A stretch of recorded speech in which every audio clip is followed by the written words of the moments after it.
Trist Kindle, I think I'm saying that right, market will take place Friday, Saturday, and Sunday. This charming European-style outdoor market will feature activities for the whole family, including carriage rides, kid bounce house, live entertainment, and a kids tent with Santa. There will also be a food and beverage tent with authentic German food and drinks, and a vendor market with handcrafted gift ideas. For more information, you can go to the website prescott.org. And finally, the Granite Mountain Interagency Hotshot Crew Learning and Tribute Center at Prescott Gateway Mall is hosting a live auction fundraiser featuring one-of-a-kind items, commemorative artwork, and unique gifts. This auction goes until December 22nd. This is a live auction, so you will need to go to the center in person to place a bid. The center is located at the mall near Dillard's. The center will be open starting Friday, December 16th through December 23rd. For more information, you can go to the website gmihc19.org. And that's it, Mayor. Thank you very much, Mayor Pro Tem. We'll now have an invocation from Pastor Matt Kottman with the Solid Rock Christian Fellowship, followed by a Pledge of Allegiance from Councilman Moore. Would you join me in prayer?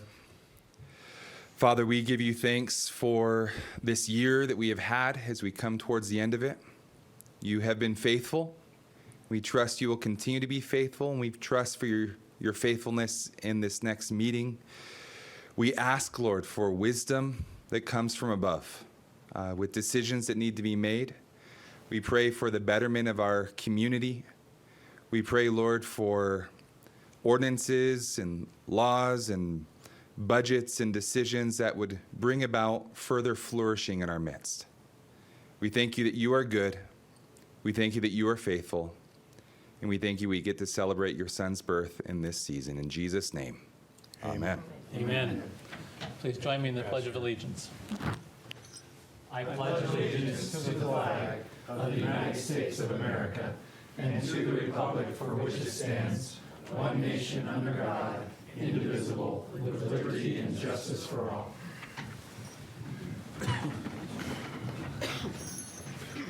All right, we'll have roll call, please. Mayor Good. Present. Mayor Pro Tem Montoya. Here. Councilwoman Kentelme. Here. Councilman Moore. Here. Councilmember Rusing. Here. Councilman Tenney. Yes. And the record will reflect that Councilman Sishka is excused from the meeting. All right, we'll now move on to the open call to the public. Thank you, Mayor. The City of Prescott welcomes public engagement. Residents may comment and address council regarding matters that are not included on the posted agenda during the call to the public. If you wish to speak, please complete a green speaker card and submit it to me prior to the meeting being convened. As a reminder, speakers are limited to 4 minutes, and the call to the public will be limited to 40 minutes in total. I do have one card today, Mayor, from Edward Bowe. Mr. Bowe? I'm coming to address you today as an Uber driver. The Uber role I do 7 days a week, 365 days a year. I'm on the streets. I've accumulated over 18,000 trips in Prescott, Arizona, working on 19,000. I came today to address you about the road maintenance. I saw that you had a work study session on road maintenance. When I first got here, Phil and I talked about Robinson, and Robinson eventually got done after 5 years of waiting on the wait list. September, October, I went on the city website and submitted 40 roads, 40 streets in the city of Prescott. I asked the public works people to respond. What I wanted to know was who built the road, who was the contractor, how much did we pay for that road when it was built, what year was it built. The 40 I submitted are all totally deteriorated. Most of them are done by one terrible contractor that the city hired. And I haven't gotten any feedback from the city on the 40 roads I submitted. I would submit to you that if you did these roads, you're out at least 5 years before you do anything else. These roads are completely deteriorated, potholes. They look like a washboard when you're driving over them, and I'm on them all the time. I have seen more of the city than any city employee, anyone on the council. Whether those 18,000 trips are all over every neighborhood in Prescott. I obey the speed limit. I stay under 45, 35, 25. I've done it all. I'm telling you that if you do this list, you don't have to do anything more. You can save some money, put it towards the roads, and follow this list. And I would like to get a response back from Public Works on my chosen streets as a response to the 3 or 4 items I requested. That's all I have. Thanks a lot. And Merry Christmas to all of you. Thank you. That's all, Mayor. All right, we'll move on to our consent agenda. Mayor, I'd like to pull 2 items, if I could, please. Very good. Which items? Items E and G. Councilman Moore is polling items 7E and 7G. I'll entertain a motion for the remaining items. Mayor, I move to approve consent agenda items 7A through D and F. We'll need to, Okay. can we just do 7A through J excluding E and G? There you go. Okay, there you go. That Thank you. sounds very good. Thank you. I'll second that motion as worded by the clerk. Motion and second, please vote. Passes 6-0. Councilman Moore?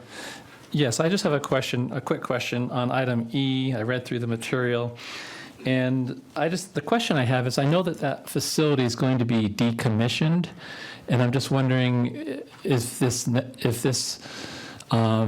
is a necessary expense, or can we wait until it's going to be decommissioned and save this expense? Thank you, Mayor Pro Tem, Mayor Pro Tem Steve Wolfers, Utilities Manager. Yes, we're talking about a facility that is planned to be decommissioned. Right. Unfortunately, we don't have the capacity in our airport facility to be able to operate how at the level that we need to pull all of the flow off of Sundog.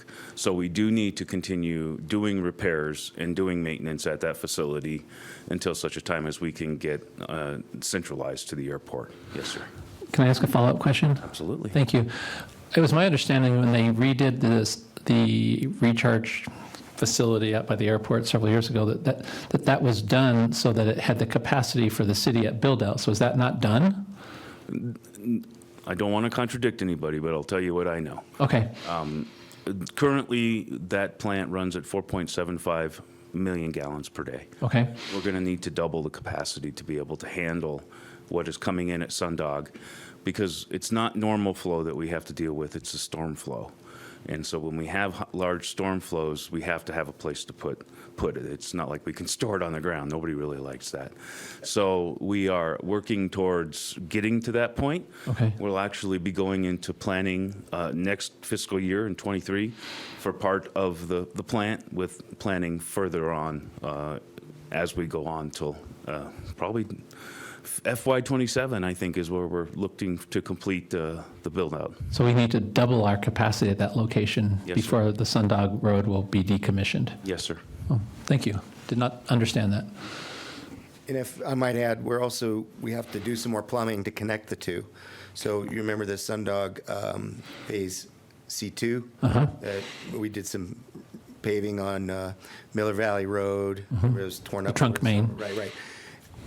Well, Phase C3, we're actually working on design, and then we have to build it. And so the go-around around the tribe, Right. that has to be built as part of the plant expansion. So yes, we have to expand the plant, but we also have to connect the two with more plumbing to make that happen. So a little more complicated than that. But yes, we have to keep Sundog operating for another 5, I've heard maybe even 8, as many as 8 years. Wow. Well, we have a permit through ADQ, right, and we have to comply with it. So basically, until such time that we can complete the plumbing and the plant expansion, and we have to make changes to Sundog itself, that will be at what time that at that time we can decommission Sundog. Thank you. All right, somebody want to make a motion for item D? Excuse me, E, 7E. Mayor, I'll move to pass item 7E. Second. Motion is second, please vote. Passes 6-0. All right, Councilman Moore, item 7G. Thank you, Mayor. Just, Tim, I know I met with you briefly last week, but I didn't get an answer specifically on this. But I was wondering what accommodations are being made for hearing impaired people at the new council chambers that we're approving some of these expenditures for, because we've had that request for like closed caption and other things for hearing impaired. And I just want to know the specifics, if you could share that with us briefly. So I'm actually going to defer to Sarah on this one. Okay. Councilman Moore, so the city already does provide closed captioning Okay. and assistive equipment if it's requested by citizens. We've done that for many, many years. It's a legal requirement. But to answer your question, the new chambers will have some enhanced sound features that we are lacking in our current facility. And we are also getting ready to transition to a new agenda management software. And there's going to be a lot more electronic options that are going to provide additional assistive devices and opportunities for our citizens that have a need for it. Thank So you. we're going to enhance what we already offer. Okay, thank you. Councilman Mayor Pro Tem. I'm getting used to it too. Sarah, I would just, and Tim, just a pointer or a suggestion, maybe make sure the microphones are secured from study sessions events. Yeah, that might We did be a have good a falling idea. microphone, so. I'm hard on the mics, so. Maybe All right, very good. Thumbs Any up. other concerns about item 7G? No, I'll entertain a motion, please. I move that we approve consent agenda item G. Second. Motion is second, please vote. Passes 6-0.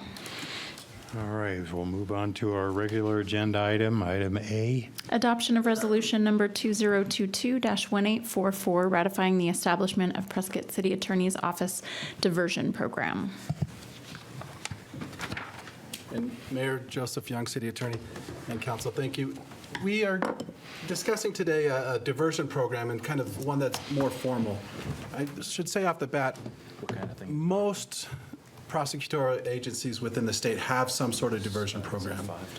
And including our office has had one in the past. It was not formalized in any way. And so in an effort to formalize that, we wanted to bring it to your attention and also get input. Part of the problem with not having a formalized diversion process is that there's no standards on who gets it and who doesn't. And so you get a situation where relationship between attorneys and prosecutors can become more important than the facts of the case. So we wanted to formalize this in a way that established clearly what the framework of the program would be. And essentially, the main part about coming before council is an approval of the fees that would be part of the program fees for diversion. And so starting off is the prosecutor in my office, Elaine Moore. She's fairly recently new in our office, I think 4 months or so. And I'd worked with her previously as a dedicated prosecutor and effective. And so she'll be presenting some of the details of the program. Mayor, Mayor Pro Tem, Council, thank you for letting me present. So just kind of a brief overview of what a criminal diversion program is and what we're looking to do. It's an alternative to prosecution for qualified misdemeanor defendants. And again, qualified, we're going to kind of get into what it means for a person to be a qualified defendant. It's not for all misdemeanors. It's not for all defendants. Essentially, this takes place after the criminal case has already been filed. So if that is something where a defendant has been arrested, or perhaps they've just been cited and they've now appeared before the judge, and they're coming and meeting with me for our first pretrial conference, that's maybe the first time that I'm going to interact with them and see if this is a possibility or if this is a good fit for them. If it is going to be, if we're going to put them on a diversion track, then we would be postponing the prosecution, so it's not a dismissal straight away. They are going to have to complete a number of steps, a number of requirements before they're going to earn that dismissal. So it's not something where it's just a one and done. They're going to have to put in some sweat equity before that case will be dismissed. A couple of the benefits that we just wanted to point out. So this does give first-time offenders the opportunity to resolve the case without a conviction. So a lot of times you're going to have, and we'll kind of get into this a little bit more too, but disorderly conduct. We have a lot of disorderly conduct within the city of Prescott. And sometimes those are kids that are out and, you know, getting called on. And so this is their first time in. They don't have a record. And so one of the things that we want to do, kind of twofold, is we want to give them an option of resolving this without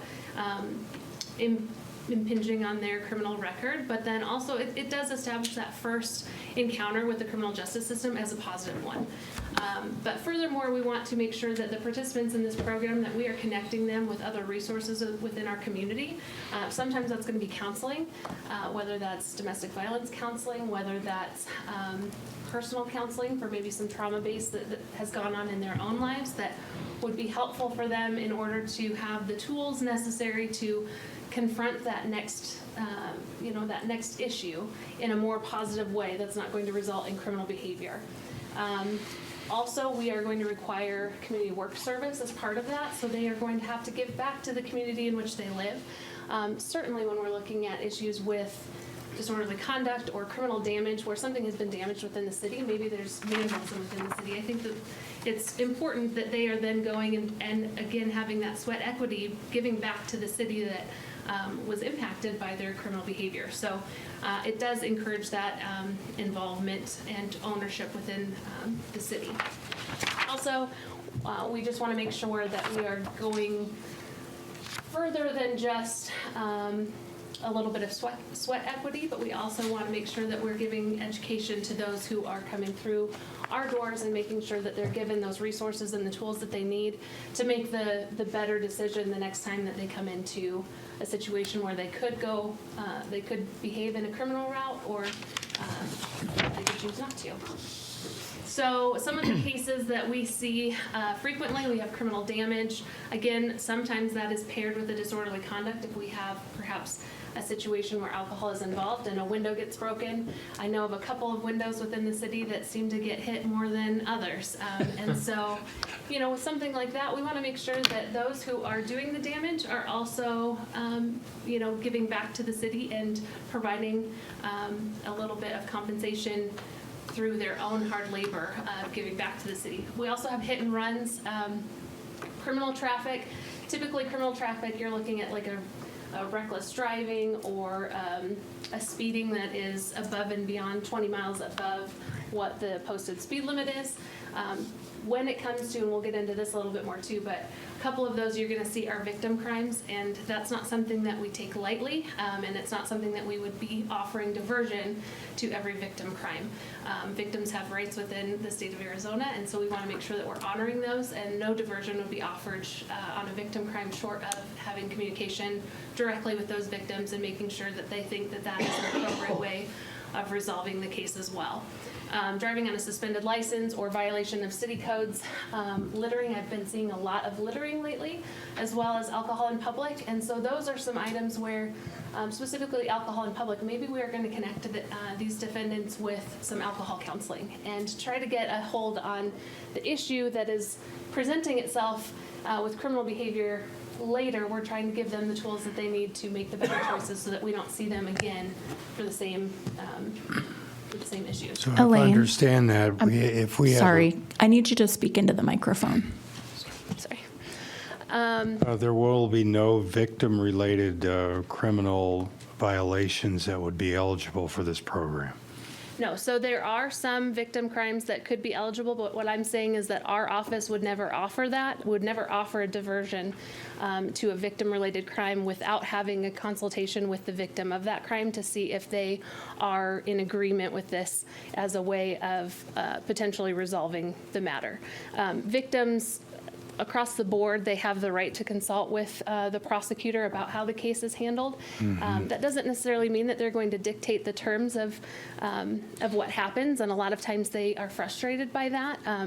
But it does mean that they are going to be heard, they are going to be listened to, and if it's something where they're just opposed to diversion, that it's just not something that really hits every mark that we're looking to hit in the prosecution or the resolution of the case, then that probably wouldn't be a good fit for the diversion program, and we wouldn't move forward with that. We would look for a different, perhaps a different way of getting a resolution through a plea agreement that doesn't involve diversion. So I noticed that the council agenda memo actually listed assaults as a potential crime that could be channeled into this diversion program. Yes, and perhaps when you read that on first blush, you might consider an assault in terms of somebody just being socked in the face out of nowhere and no relation to the person who's doing the hitting. A lot of times the assaults that I'm seeing are fights that are happening between friends in bars when alcohol is taking place, and so I do have an extraordinary number of victims who will come to me and quite honestly be asking that the case be dismissed because they just don't feel like, even though there is criminal behavior, they don't want to see their friend punished. They don't want to see something else happen to the person who assaulted them.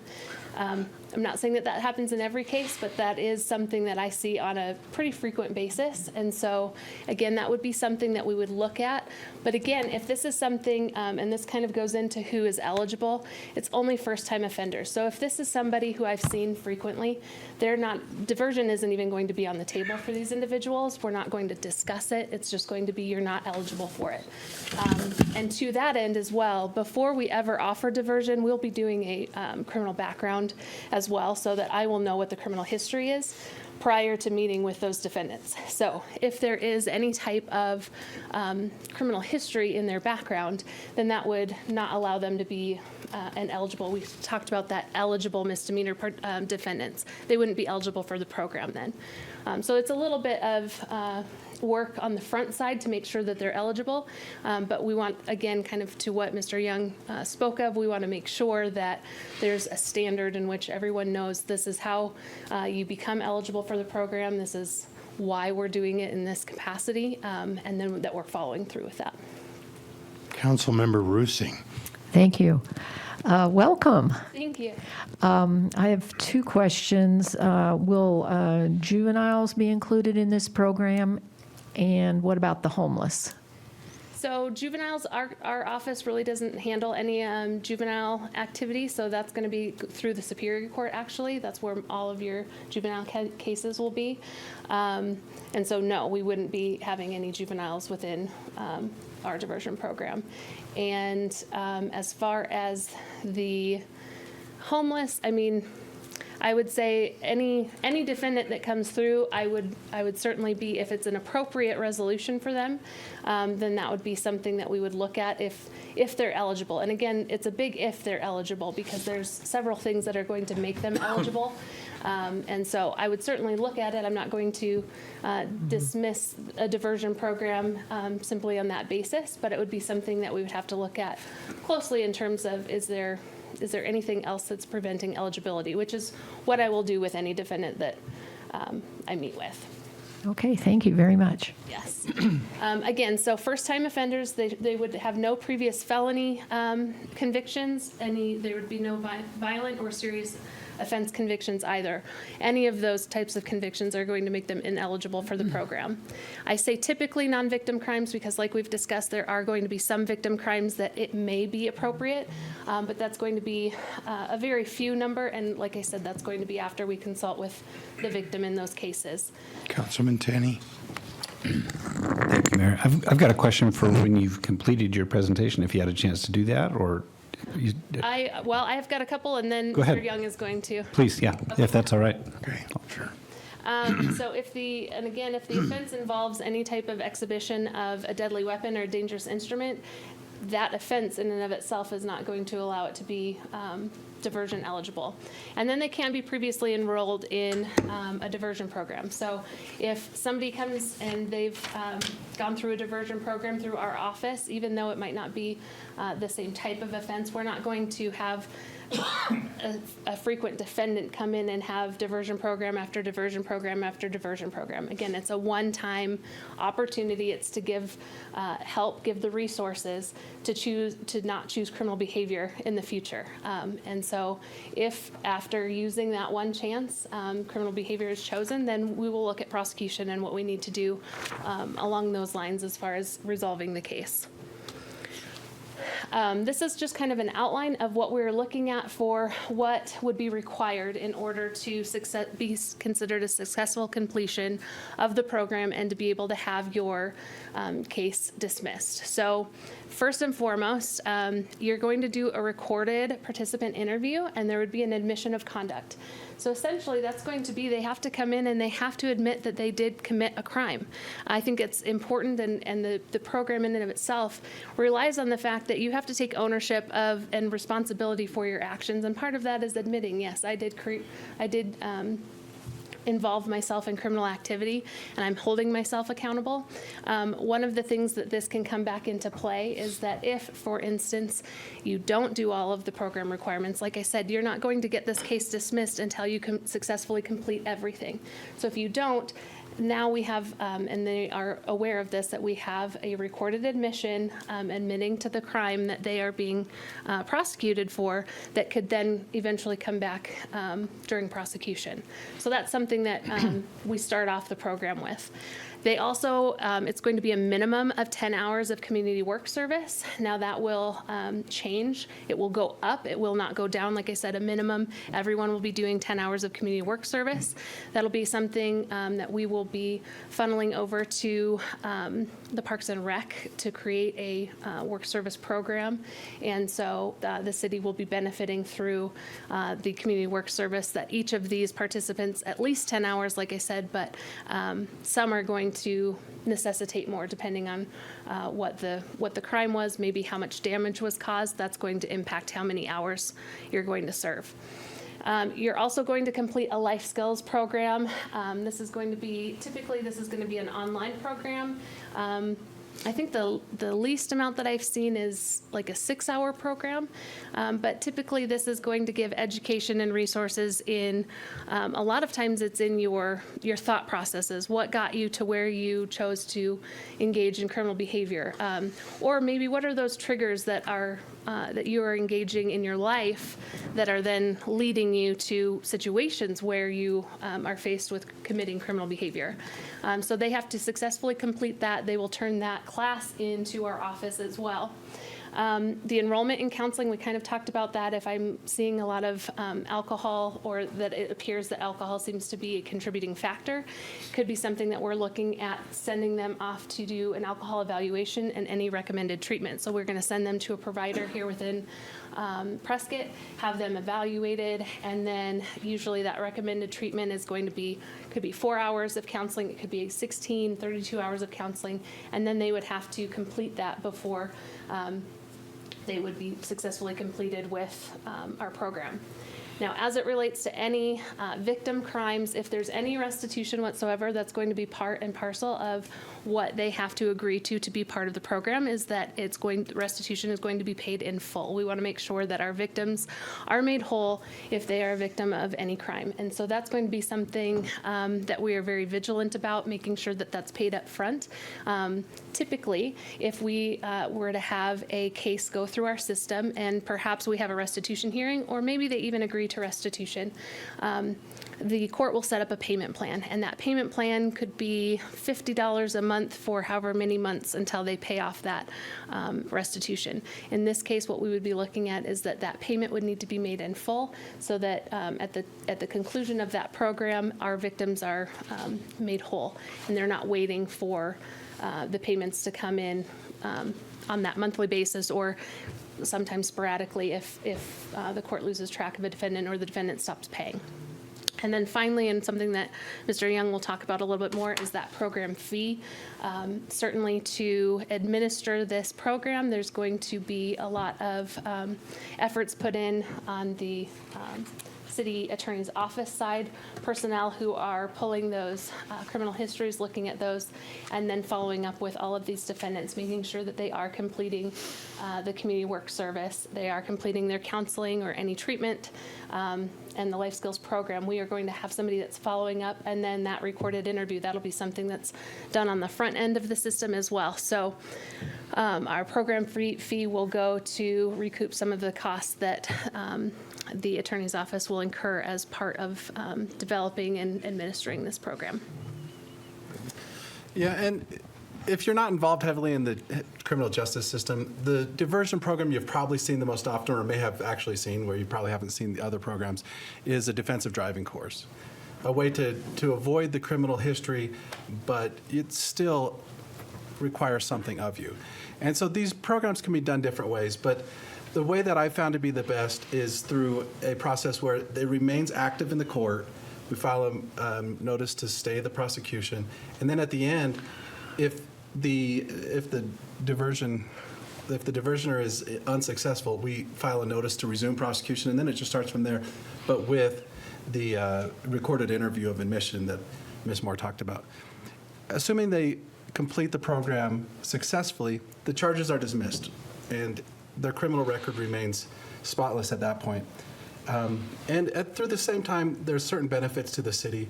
One is that the city is strengthened through the community work service that's put forward. I know Joe Baines is here. I've discussed this a little bit with him, and they've done this before, this community work service, generally through the courts, and they have to file reports with the courts and so forth.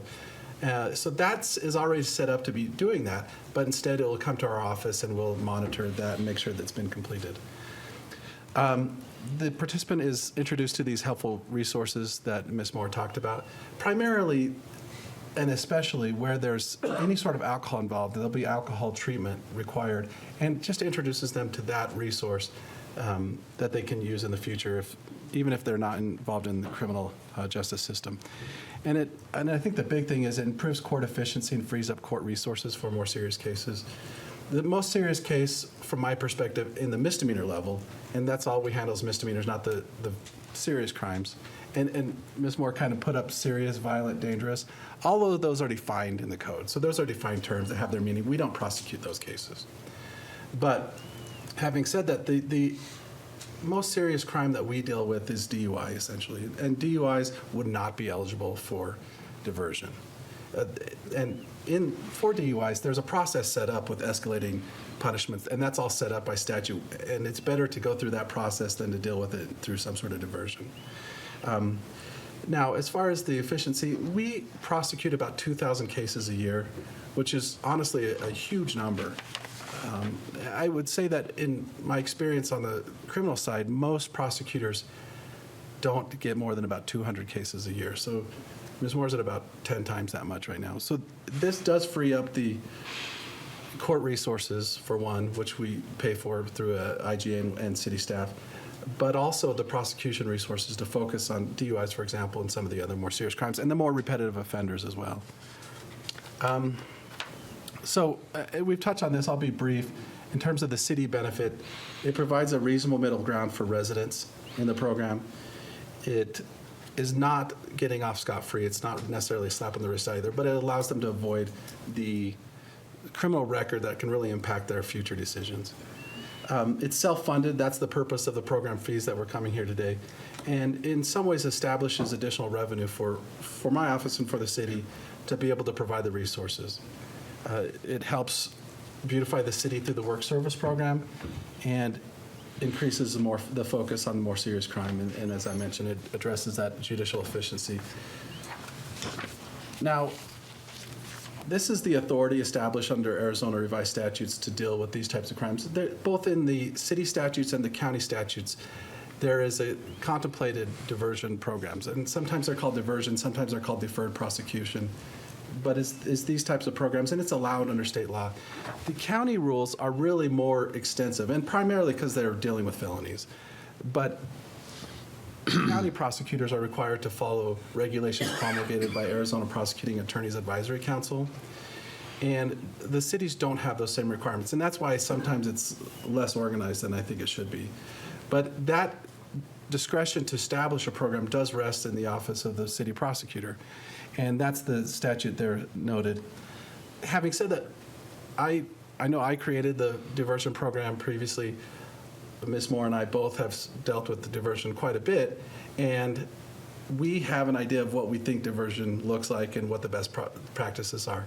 But we're coming to council not because of necessarily offering diversion, but to get input on the process. We mostly have seen it one way, and it's similar throughout the state, but to get input from council if there's various elements you'd like to see, and really to address the fee issue. Now, as it's noted up there, the fees are not necessarily required to go through council. Normally, certain fees have to get 60-day notice requirements, and it has to go through the whole process.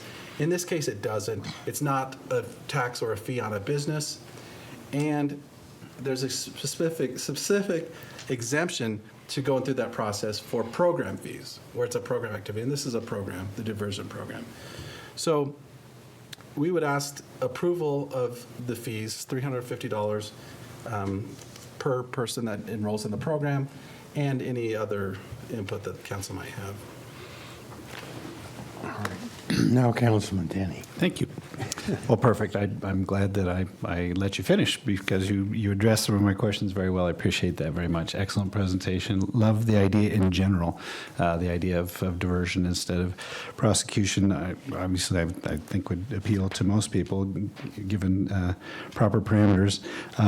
My question is about the fees. At minimum, it's looking like I love the idea of the community service, by the way. If Joe doesn't go, oh my gosh, now I have to deal with this, then I'm all over it. That's a terrific idea. Between the programming fee and the life skills course fee, those two mandatory minimums, we're looking at $470. If I'm doing counseling restitution as well, I could be looking at hundreds and hundreds and hundreds of dollars. I wonder if this is going to unintentionally price out a certain segment of our community who could benefit from this otherwise. Can you tell me what you know of the fees that are program fees? I'm assuming life skills course fee is something we don't have any control over, but the program fee itself, and I'm glad we're not saying programming because there's certain people in the community who apparently go nuts over that term, but the program fee, $350, have you found that to be best practice? I'm concerned about, a homeless person who gets charged with camping in public, or somebody who's really fairly indigent, not being able to afford to avoid prosecution. Does that make sense? Maybe you can address that for me. It does. And so in terms of best practices for fees are designed to cover our cost, not to be a punishment. Although in some ways it is, and it would price out some people. And just an estimate of time, and so it's not perfect, but an estimate of time of staff and prosecutor involvement in the case and their salaries, $350, which is what we determined to probably be, as much as we can reasonably predict, an accurate reflection of how much time we would put in. Mm-hmm. And that's what it's designed to reflect. Now, could it price out some people? I think it probably could. And I don't know how to deal with that other than the criminal justice system as it stands is still available to them. Sure.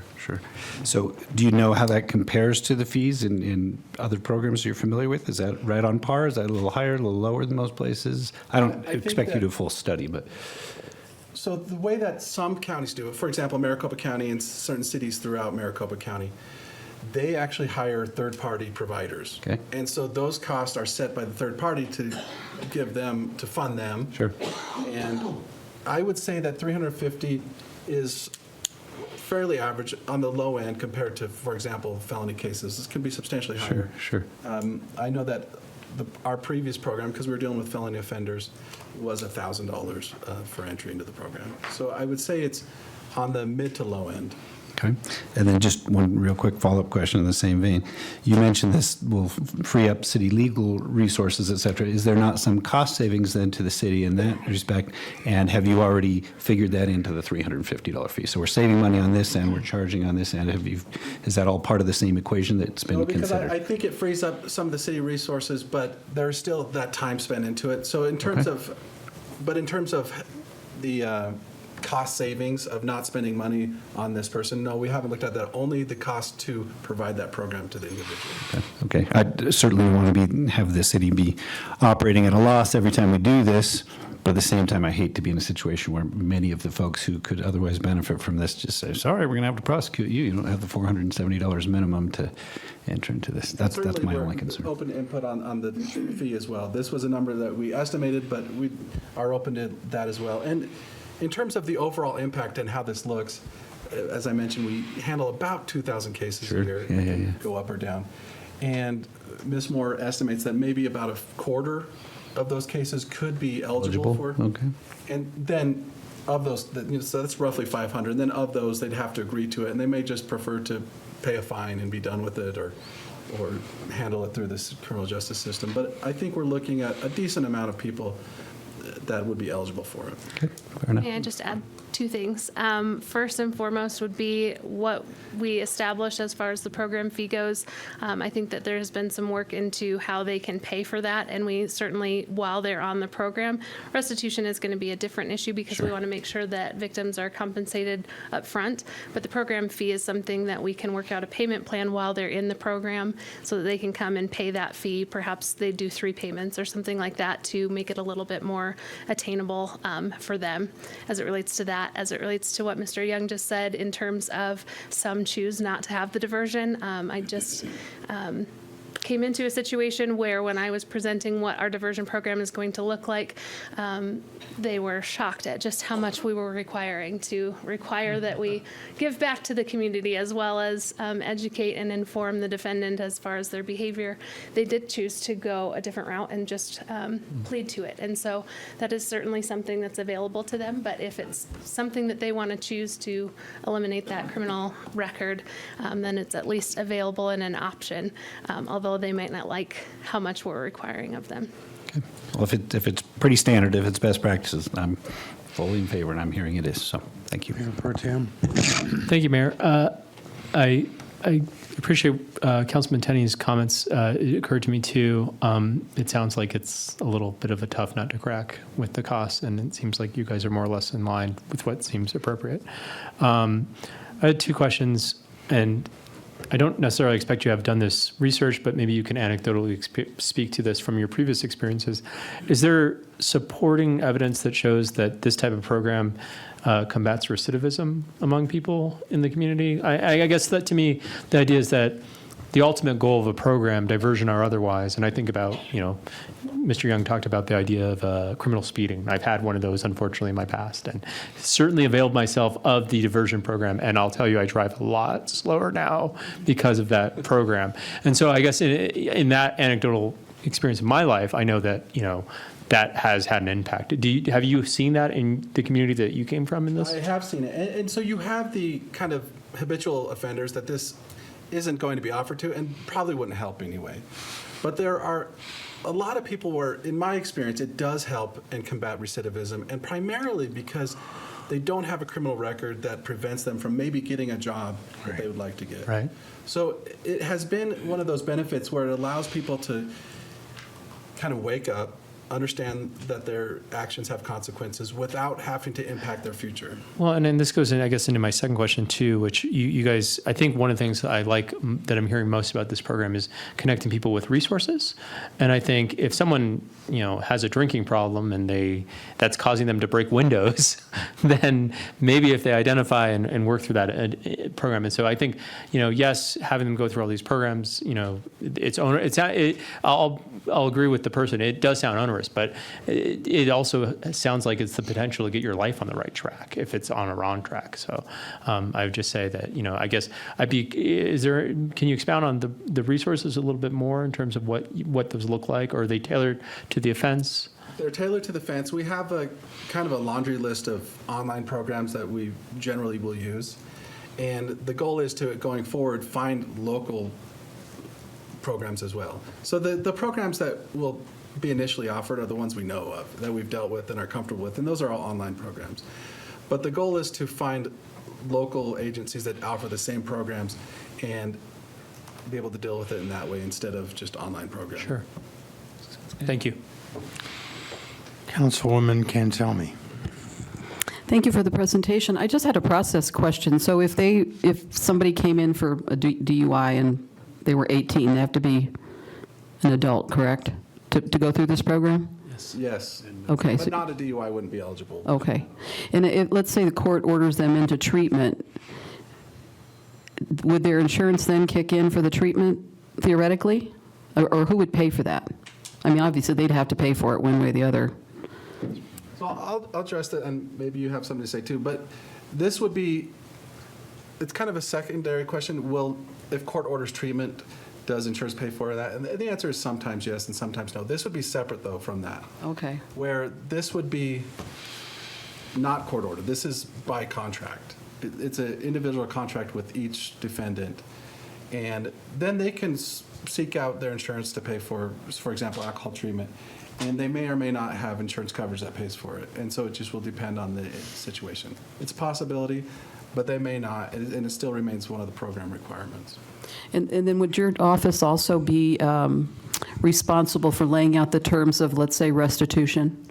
Could that be an arbitrary, depending upon what they could afford, or would you be able to figure terms out for restitution?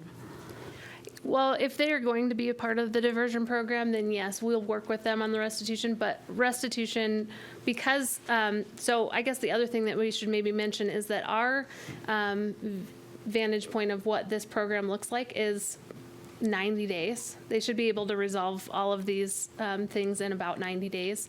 If we need a little bit more time because there's a health issue or, a family emergency, we'll work with them. And that's really kind of the other side of it. That's the personnel side of it, is that we'll have to have somebody following up with all of these defendants and making sure that they're completing their tasks and kind of addressing those issues as they come up. But primarily, we want to make sure that restitution, we wouldn't be doing a diversion program whereby they're making their restitution payments like they would be through like a court-ordered restitution. We want to make sure that by the time that they're done with the program, that restitution is paid in full. And so we could maybe work with them to a certain extent, but we're not looking at a long-term payment plan through our office for restitution. This would be a much shorter, quicker, paid in full situation. Thank you. And I should say, in terms of restitution, the huge numbers of restitution won't be in cases that go through our office. For criminal damage and other things, when it reaches a certain monetary threshold, it moves up to the felony level, and then they'll deal with it. But if there is a case that we allow diversion, restitution becomes a requirement. But it won't be at those high-level amounts. Yeah. Sounds good. Councilwoman Rusing. Thank you.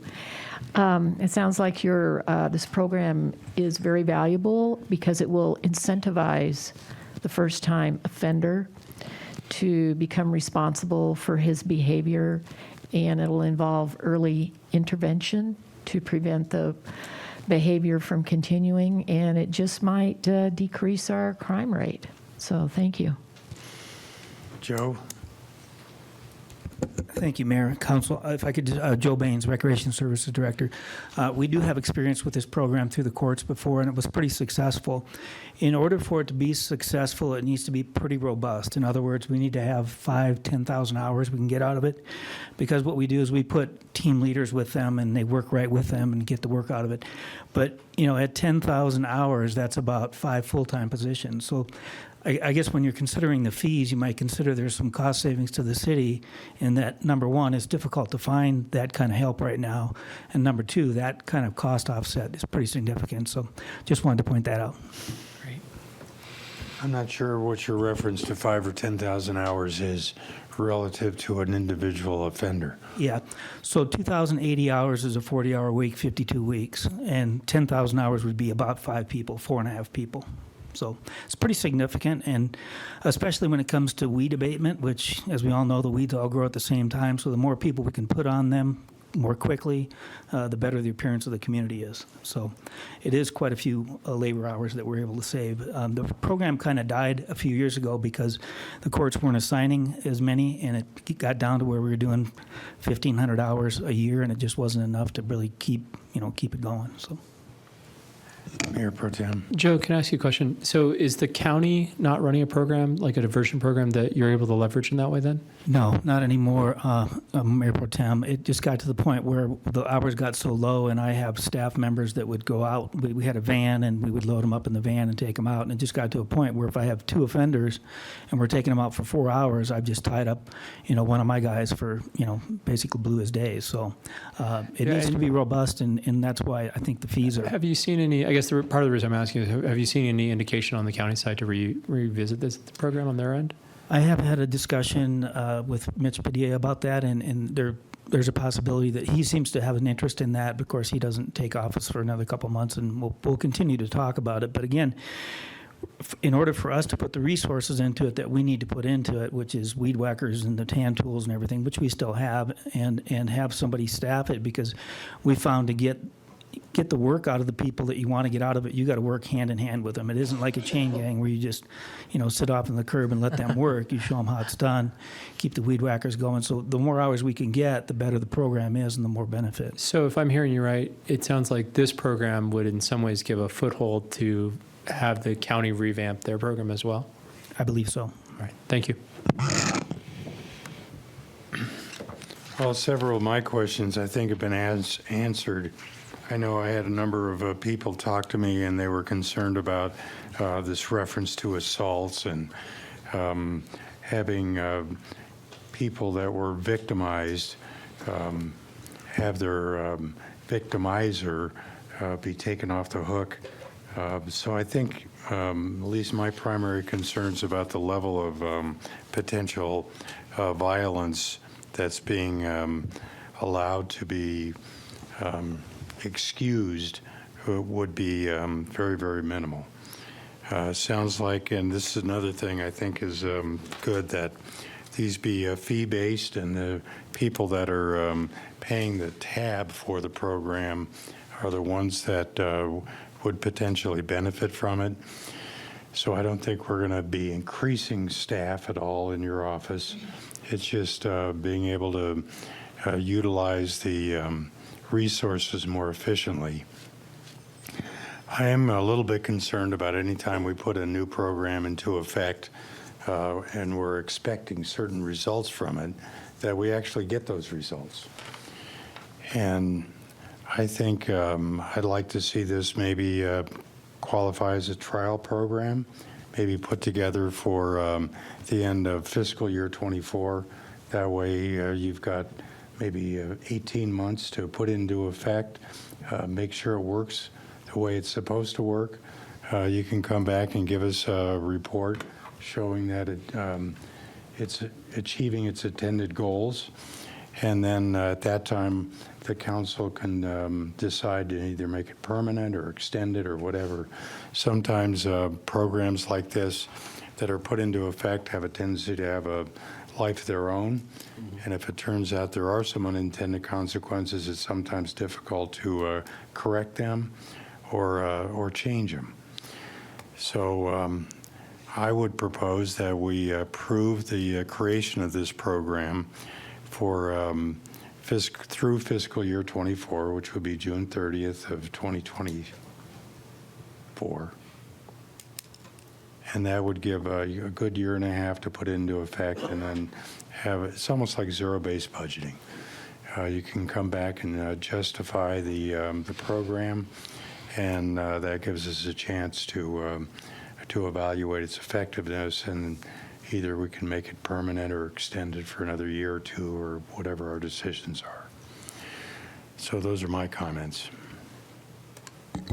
Councilman Tenney. Yeah, just really quickly, Mayor, I really like your idea of maybe doing it on a trial basis. Or from your perspective, are there any Is that problematic in any way? Are there any inefficiencies with that if you were doing it on a relatively short-term basis to start with? Otherwise, I'm fully in favor of that. No, I don't personally. have a problem with that at all, either in the reporting or in having the limited basis. The only thing I would bring up is that there could be some overlap between people that enter the program. Sure. And if we want to discontinue that, we would need to honor those contracts and move through that period. But other than that, I don't have any issues with that.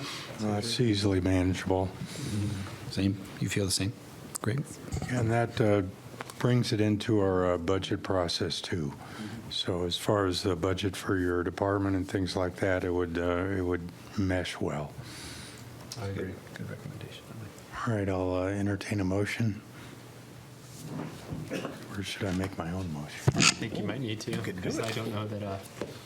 I have it. All right, I'd like to motion to adopt resolution number 2022-1844, ratifying the establishment of a Prescott City Attorney's Office diversion program effective through the end of fiscal year 24, which would be June 30th, 2024. Second. A motion is second. Please vote. Passes 6-0. Very good. That's good. Yeah. Thank you, Ellie. Good luck with that. All right, where are we going next? All right. Approval of payment of membership dues to the Upper Verde River Watershed Protection Coalition in the amount of $60,000 for fiscal year 23. Good afternoon, Mayor and Council, and happy holidays to everybody. Leslie Grazer with the Public Works Department.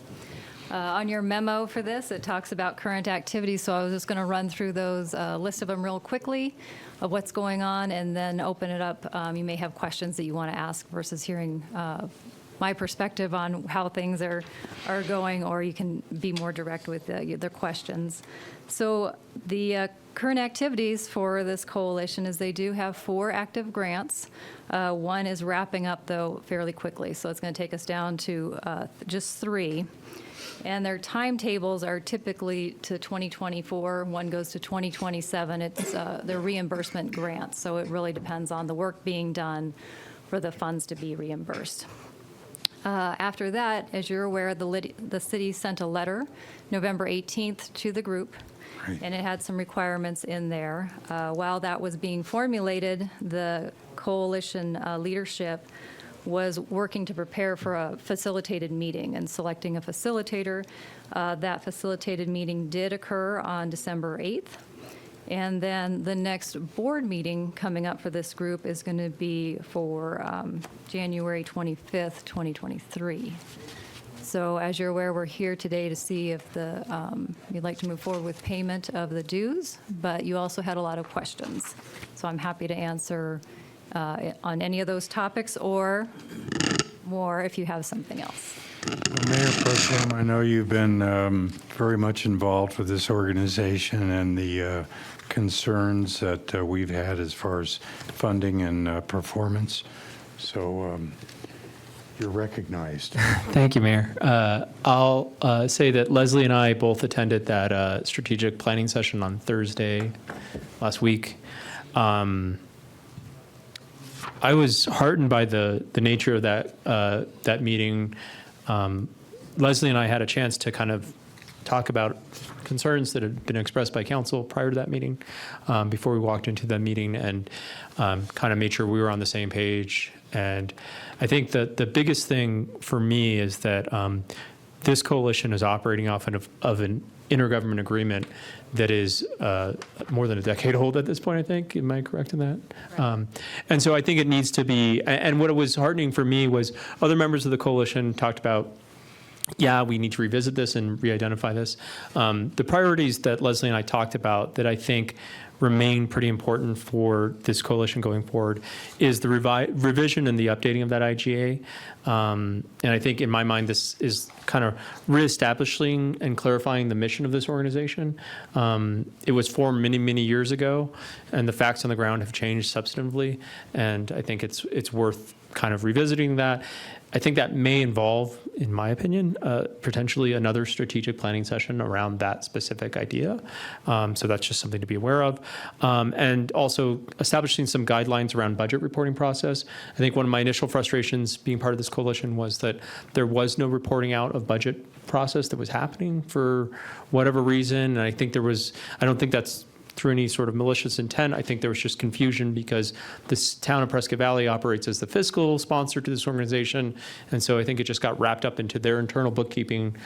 And there wasn't actually presentation of, hey, here's how much we've gotten in grants and here's what we're paying a consultant for. And so just a little bit more transparency there would be good. And then the next component I would say is, and I think this is really key because when I first started going to this coalition board meetings, Chino Valley wasn't very engaged at all. In fact, it was only recently that the mayor of Chino Valley showed up at a coalition meeting, and he wasn't even clear whether he was a voting board member, and he was corrected, yes, you are allowed to vote, so please vote, which is good. I think this is the whole kind of component of this coalition, as I see it, is a framework for regional collaboration on the issue that impacts all the municipalities in our area, which is water. And so there's a really good springboard that exists here. And I think one of the things that will help with that process is a rotation in the leadership of both the TAC and the executive board. And I think Leslie and I have talked about that. Not that either she or I are in a race to be the chair of either of those components of this organization, but I think it's important. There's just more buy-in to an organization when you have that kind of shared responsibility. And then the other note I had that Leslie and I talked about was revisiting and revamping the conservation message of this organization. So this came up at the strategic planning session as well. There's a smart water program, and Leslie, if I'm getting details wrong, please jump in and correct me. There was a smart water program that I think technically the city of Prescott kind of came up with. It was our program. It was our program, yeah. So that we came up with, but then got adopted broadly into the coalition. But at this point, that messaging is more than 12 years old. Is my sense, and so, or at least in that time range. And so things have changed, and I think, I've talked to Gwen about this as well. There's this idea of, on the staff level, I think there's probably more collaboration than we would imagine. Prescott Valley recently adopted smart meters for their water program out there. There might be things that the city of Prescott can learn from that. We have a more robust rebate program than any other municipality in this area. There might be things that those other municipalities can learn from us. And so I think very much a collaborative approach, and that was the theme that kind of came up again and again at the strategic planning session, was the idea of building out this collaboration component. So in that capacity, and in my capacity as the member of this coalition board for this council, I would recommend that we do approve this funding. But I would certainly say, much in the way that we talked about the last item, that this is not something that we should very much get in the habit of set it and forget it, because I think a lot of good conversation has happened at this point, but now, to use the proverbial phrase from today, the rubber has to meet the road in how we move forward with this. And I would like to see the coalition really kind of chart this course that we're talking about. And so I would say we should approve the dues, but very much be cognizant that that is not like, the coalition should not plan on us just blindly paying them for years and years to come, which I would suggest might have been the case in the past. Thank you, Mayor Pro Tem. I know when I generated a stakeholder-wide meeting for enhanced conservation and sharing of effective programs, and both the mayor of Prescott Valley and the mayor of Chino Valley said, well, we already have all these programs existing within the Upper Verde Water Protection Coalition, so there's no need for us to work together on these programs through this type of an arrangement. And I thought that, well, that sounds like a great idea, so I looked into the actual use of those programs, and that's when I found out, along with Brandon, that they were created about 12 years ago, and nothing has ever happened since. So even though the foundational information was there, it wasn't being communicated or disseminated to the public so that they could actually use those guidelines in their own use of water. So I think that kind of generated this whole examination of how effective their programs and policies could be, rather than just what had been sent into this kind of a black hole of bureaucracy, never to be seen from again over the last 12 years.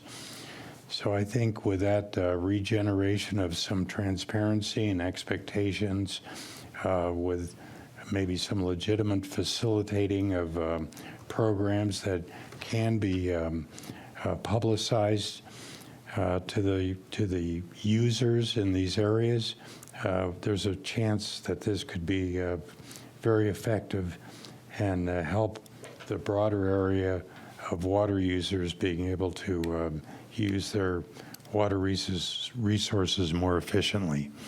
So I'm a little bit encouraged here, and we'll monitor how well this works, and then I'm sure we'll get a report back from you a year from now.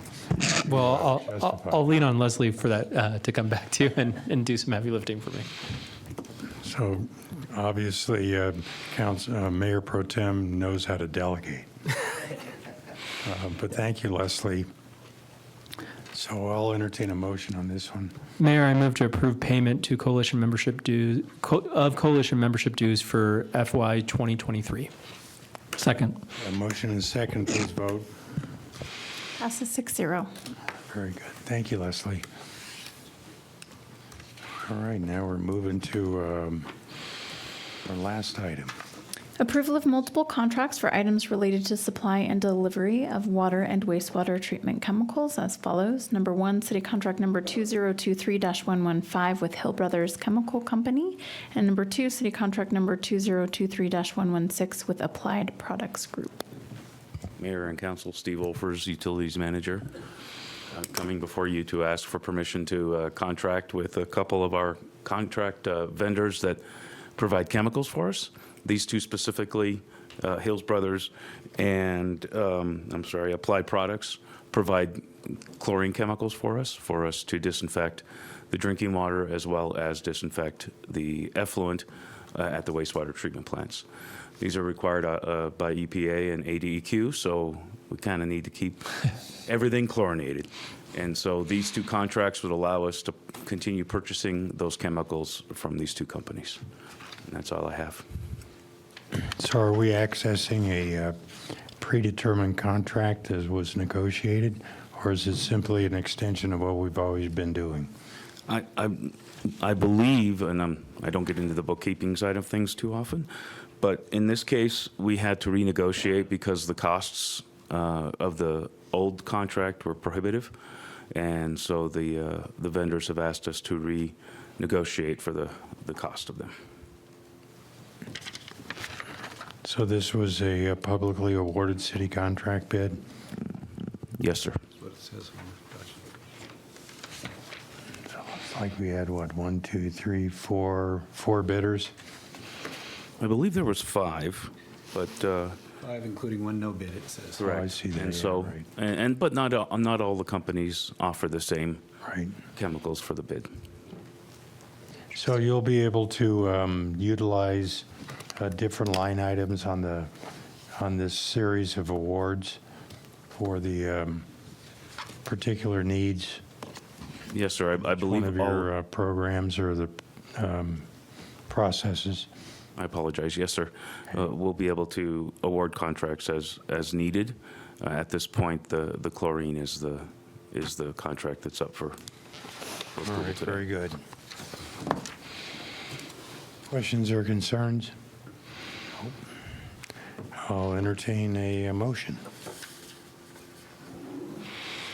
I move to approve city contract number 2023-115. Second. Yeah, motion is second, please vote. Passes 6-0. And I move to approve city contract number 2023-116. Second. Motion is second, please vote. Passes 6-0. Thank you. That concludes our agenda for today's meeting.